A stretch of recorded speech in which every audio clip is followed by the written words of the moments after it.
Hi friends, I'm Pab and welcome back to the channel. Today I'm gonna try and talk about the tools you might be needing for this hobby.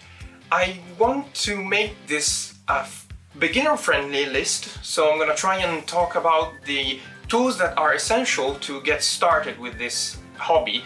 But most importantly, I'm gonna do my best to direct you to the ones that are the cheapest but get the job done. So relax, tell me what you're painting in the comments and let's get started.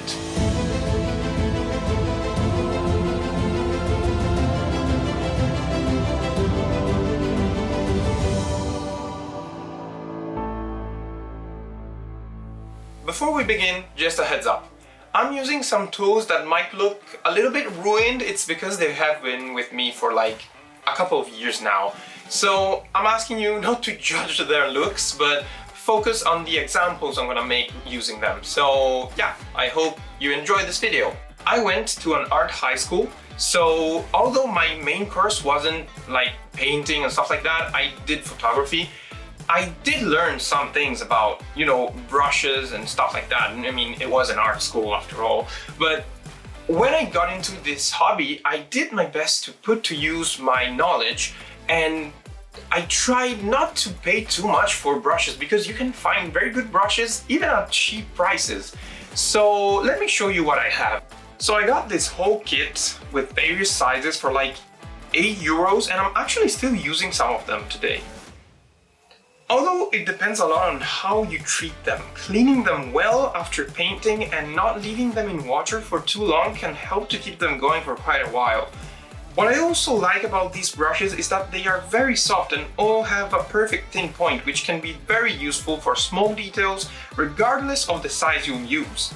I also suggest you keep some flathead brushes just in case you don't feel like painting that Imperial Knight's armor with a tip 1 brush. Another type of brush I use quite often for dry brushing is a makeup brush. I bought it for like, I think €1 at a local store. It's very easy to come by and it does the job pretty well. Again though, a very important part for having these cheap tools is to take care of them once you're done painting.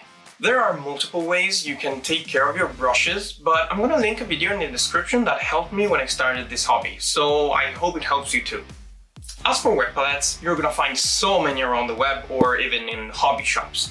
But what if I told you that you can make one with just a lunchbox? No matter the size or material, as long as it can hold in some wet paper towels and a piece of oven paper, you're set.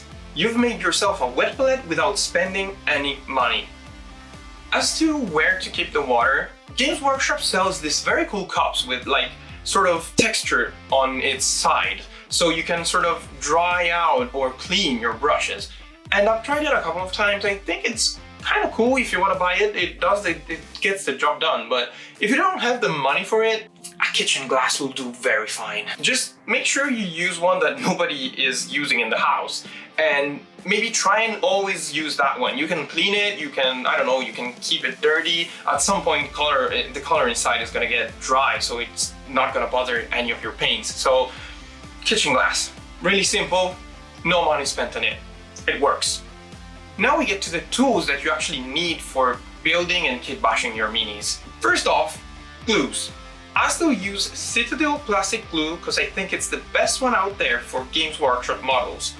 But I also keep a super glue with a brush. It's always useful for fixing models or bases or kit bashing, and the brush helps to dose it quite well and really never run out of it too quickly. Now, moving on to cutters. You'll never actually get this hobby done if you don't have them. But again, you don't need the ones by Citadel. Any precision cutter will do.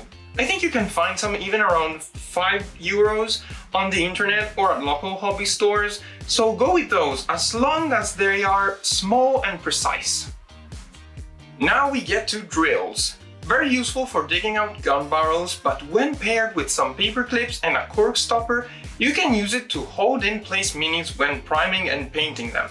Again, very simple objects you can come by any moment during your day. For the next tool, I suggest you always have a pair of tweezers near you. I got these, I think, for like €5 or maybe less at a store, and I use them to either pick up and glue small and fragile bits, Or I often use them to remove any of my cat's unwanted hair from minis while painting or before priming them. Some other things I suggest you take are either a hobby mat, or I found cork sheets to be as useful.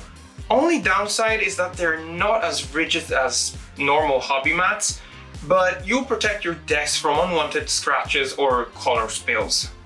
Lastly, a good amount of sandpaper never hurts. I buy it as thin as it comes, and it really helps to clean off seams or flatten out areas from my minis while kit bashing. You'll find links in the descriptions to some of these tools, and let me know if you want a video about maybe more advanced tools and techniques that I can show you. Thanks to all of you that stayed till the end, and I hope this video was useful. You can see more of my work if you want on my other social medias. Don't forget to like and subscribe if you want, and I hope to see you next time. Bye friends!